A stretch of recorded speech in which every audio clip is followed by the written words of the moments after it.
Here just to give you a little bit of a talk and a drive around of my little Austin Metro City. So as I said, it's Metro City. It's one of the last of the traditional Austin shapes. Bought it about 4 years ago to the day. Went through a restoration process with my father and I. Some help from my mother, thanks Mum. And it is now a very different, rare scene classic car, which is the reason I bought it. I bought it because I knew the technology behind Minis, other BMC cars, but I wanted something cheaper and a little bit less seen on the road. So, a little bit of information about the car. As I said, it's one of the last of the Austin Rover shapes and the Mark I, Mark II design of Metro. It was made at a time when Rover Group were taking over from a traditional Austin Rover, hence it's just got the Metro badge in the vague shape of the Rover Longman, but they were just known by the models at this point. Same with the Maestro Montego, but the engine plate still clearly identifies it as an Austin Rover car. It's got the 998 A Plus series in, often mistaken as a Gold Seal engine, but it's not. That's just the yellow colour is what they painted them on the A Plus range. It's I've tried to keep it as original as possible. It's still got its Marshalls of Stamford Austin Rover dealer plates on. Still sporting its beautiful aqua decals, dealer window sticker, and yeah, so as I said, it's a very original car. My aim was to keep it completely original. I've had to make a few functional changes which I'll just show you as I go around. When I say it's basic, I really mean it's basic. So obviously no technology in the engine of any sorts inside the car, but we just have a nice large steering wheel to assist you with the lack of power steering. We've got the traditional mini style gear change, 4-speed. These have a habit of rotating. There we go. We've got no cigarette lighter. We've got obviously a manual choke. Got no radio ever fitted, no clock, no rev counter or anything like that. You know, none of the mod cons. At the back we've obviously got no rear wash wipe as well, so you're just it is literally 4 gears on a stick and a steering wheel. So the changes I've made to this car, those of you that are Austin Rover purists will know that these are the incorrect wheels for it. Austin Rover decided to try and be a little bit revolutionary at this time. They made wheels not in 12-inch or 13-inch, they made a 315mm metric wheel. Didn't really take off, and the tyres for those wheels haven't been available for a very, very long time. So for safety purposes I had to fit something I could still get tyres for, and these are actually Mark I Metro, so earlier Metro steel wheels. These were powder coated and I managed to find the centre caps. I travelled a long way to get all these wheels. They're the most original related to the car that I can get. A few of the little changes I've made. I can't really see it here, but I've upgraded the ignition to an electronic system. All you can really see that makes it look any different to a traditional point system is just a red wire. So the rotor arm's been changed, but these are all invisible and you can't even tell it's been done. The last change I've actually made to the vehicle, I didn't even want to add the cigar lighter because I just wanted to keep this thing original. So inside the ashtray I've actually put a flying cigar lighter lead, purely so that I can charge at the old GPS. So as I say, I restored this car, welded up about 12 holes in the floor, cleaned up the interior, found some new old stock rings, resprayed those, new head gasket, semi-stripped down of the engine. It's a very sort of low level restoration, but it did take quite a while to get it absolutely right. There's a little dent in the back as well, which I took out of it. The dent was caused because the car was so basic it didn't even come with a passenger wing mirror. It wasn't a legal requirement at the time. And oh yeah, how did I forget? We haven't got a parcel shelf, no rear parcel shelf in these. So what we're going to do now is just go, hopefully, for a little drive, so I can remind you exactly what these things are all about. Now I don't have the advanced camera equipment to mount my phone correctly on the car, so what I'm going to do is lift this Austin Rover header, pinch my phone in there, push it down to clamp it, and check that it's okay, which it does seem to be. So I'm going to nip round to the driver's side.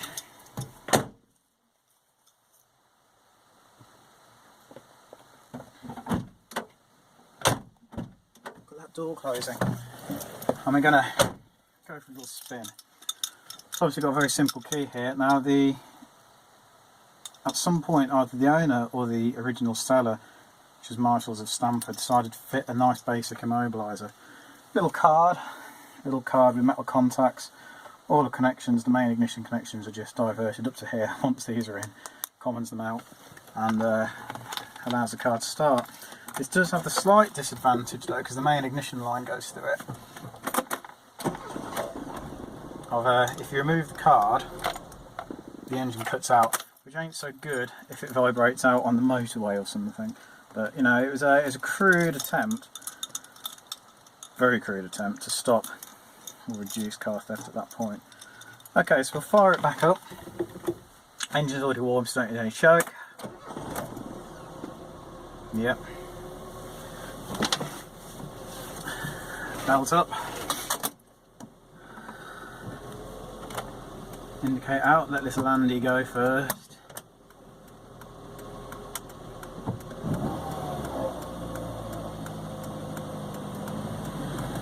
Here we go. There's that first gear whine, typical of all A series engines. Put my foot down in second a bit. Got about 48 brake horsepower in this thing. Now the first thing I'll tell you is I can't express enough how loud it is. This car was designed to take you around town. The fact there's no parcel shelf and the boot carpet simply being, well, not a carpet, just a bit of foam, really means that you can really hear the road. Now I've driven this once or twice in the rain where I've been trapped out, and you really hear the rain kicking up underneath. You hear every little knock and dent. It really is a basic car. Now, suspension wise, it's running on Hydrogas, which was a system designed by British Leyland Austin Rover very early on. It was used on a lot of the earlier cars around about the 70s, and they kept it in the metro range. I'm actually going to go left here because fortunately we're filming at rush hour.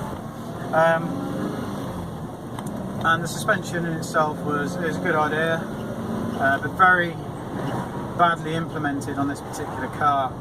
The left and right cans, Hydrogas basically being a fluid suspended in a can that the car's sitting on, 4 of those, 1 on each corner. The cans are interlinked at the back horizontally, so across the car, left to right, but they are not linked back to front, and the front ones aren't linked at all. Now the effect of this is that the cans aren't that reliable, they don't hold their pressure very well. After a few years, the front of the car usually gets what I can only describe as a sort of drunken sag about it, where the car can look very, very, very unhappy and slanted and sloped. They actually redesigned that in the next Rover, the Rover 100 Shape, more correctly called the Mark III and 4, to interlink the car back to front, which made the next one a little bit more level looking. Even this one, having been pumped up, it's sunk a bit at the back, I can feel it. The overall ride quality is yeah, it's not great because of that, to be honest. It's quite a hard ride, it's very harsh.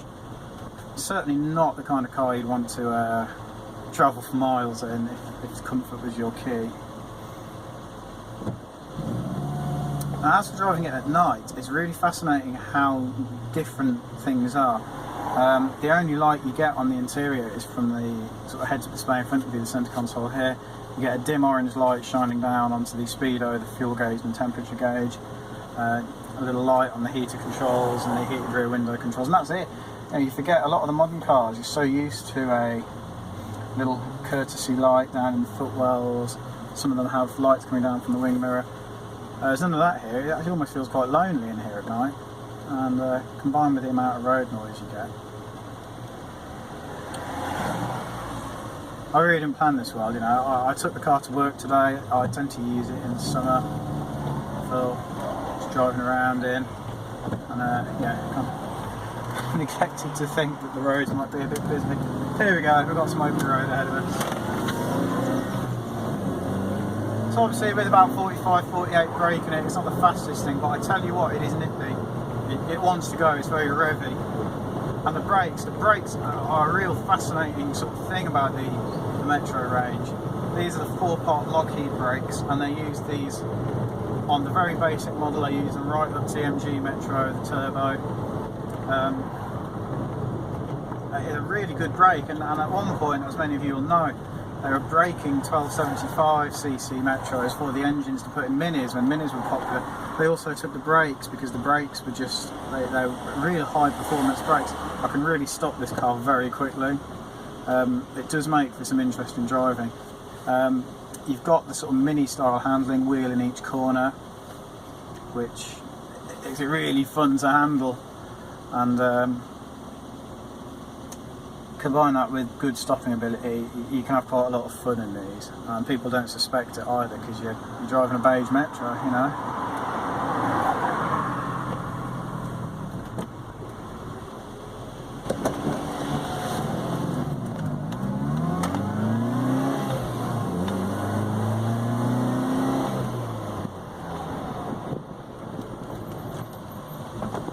See that stopping power?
It's a real hard little engine, the A+.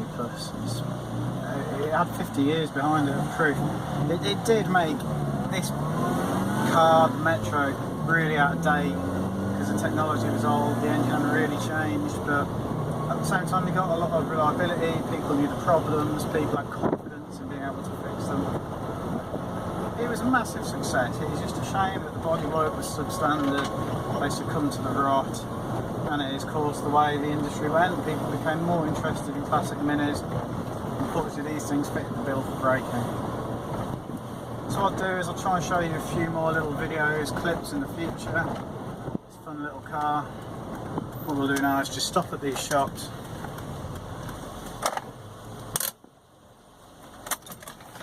turn off the aircon, and I'll see you again soon.